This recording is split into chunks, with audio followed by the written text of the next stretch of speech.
Jūs esate čia ir dabar. Jūsų viduje yra kažkoks įsitikinimas, kuris yra užėmęs didelę dalį jūsų kūno, proto, smegenų, mąstymo ir taip toliau. Tarkim, 90% jūsų sistemos. Ir kad sužinotumėm, ar tas įsitikinimas yra, vienas iš geriausių būdų yra plėsti savo ribas.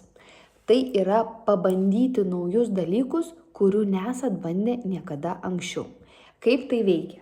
Tai jūs turit šitą įsitikinimą, kuris taip stabiliai įsitvirtinęs absoliučiai visoje jūsų sistemoje iki visų ląstelės dalelių ir taip toliau.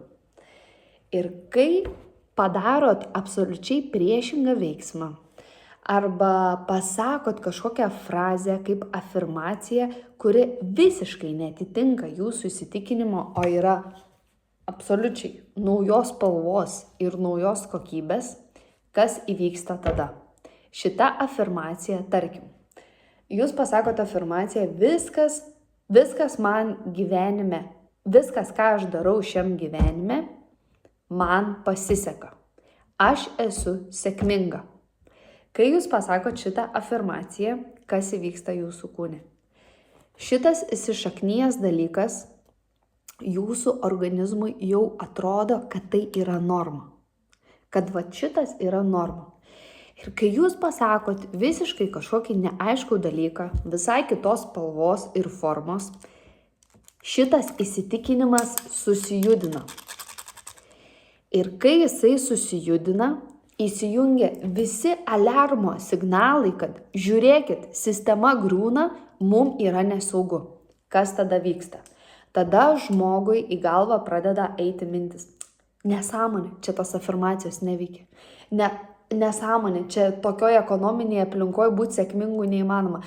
Čia kaimynė taip ir taip gyvena, čia tikrai neįmanoma.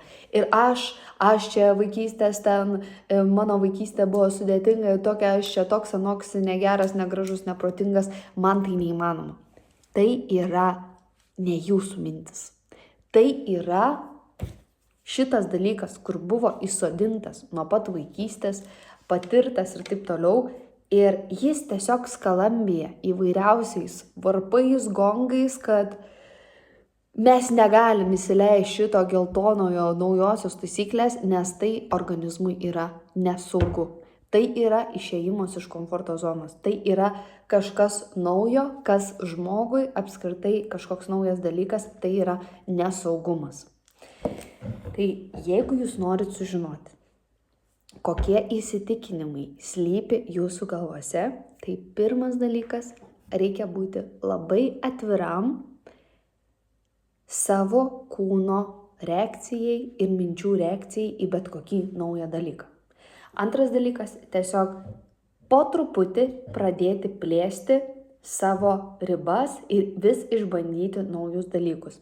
Ne veltui mokslininkai kaip Joe Dispenza nuolatos liepia daryti dalykus visiškai kitaip, negu jūs darot kiekvieną dieną.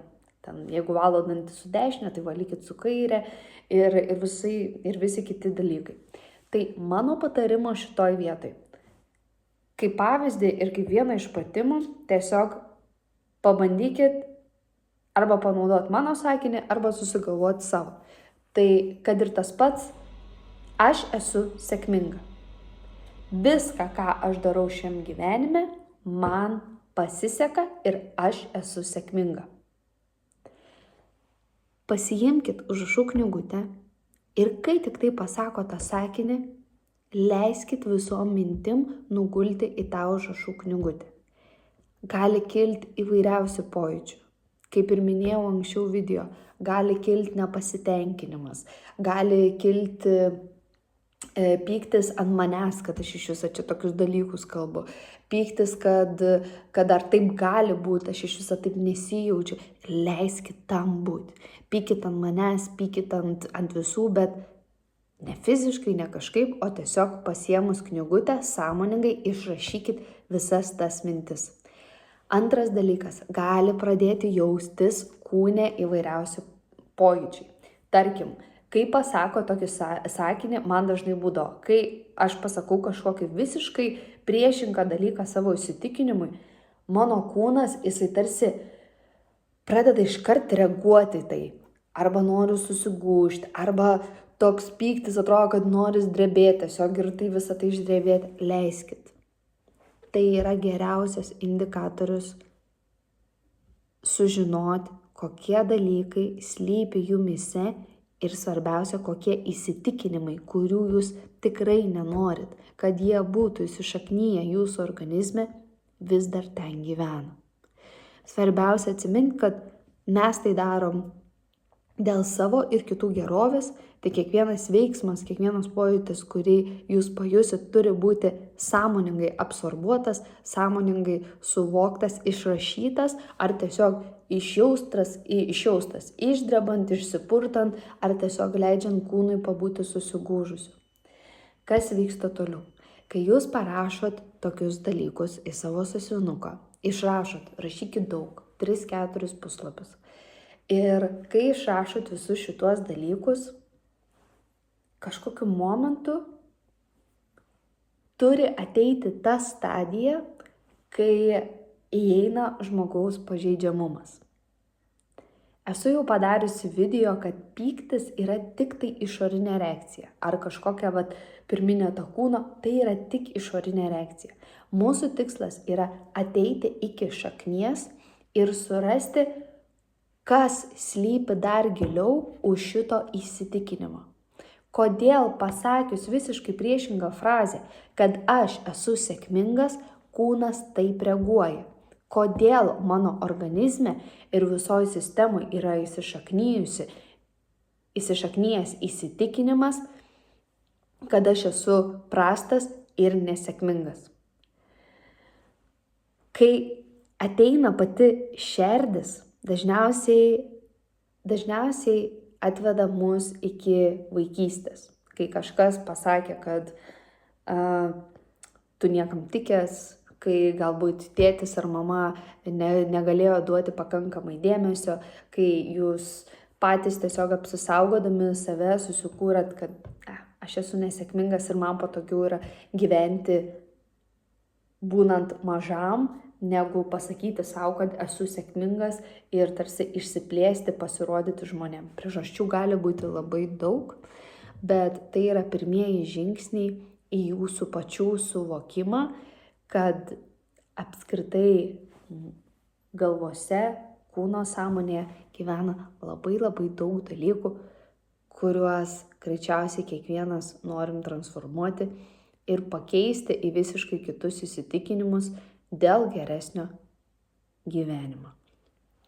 Ar tai yra blogai, kad jūs taip jaučiatės ir kad turite šitos įsitikinimus? Tikrai ne. Nes labai didelė žmonių dalis, jie išgyvena labai panašius dalykus, ką jaučiate ir jūs, tik dažniausiai žmonės tai užsklendžia, pamiršta ir yra patogiau ir lengviau gyventi senose įpročiuose, įsikibus tą juodą vidinį stagarą, negu įnešant geltonos šviesos ir pradedant keisti senuosius įsitikinimus. Kartais senųjų įsitikinimų keitimas tikrai gali būti, nenoriu sakyti, kad sudėtingas, bet labai jausmiškas ir emocionalus. Vienus dalykus paleidžiant ir norint užleisti vietą kitiems, kartais tikrai prireikia tiesiog tokio emocinio išjautimo ir pabuvimo toje emocijoje. Tai pabandykit šitą pratimą ir pažiūrėkit ir tiesiog atraskit. Pamatykit, kas slypi jumyse ir ar tikrai norit, kad tai vis dar ten būtų. Sėkmės!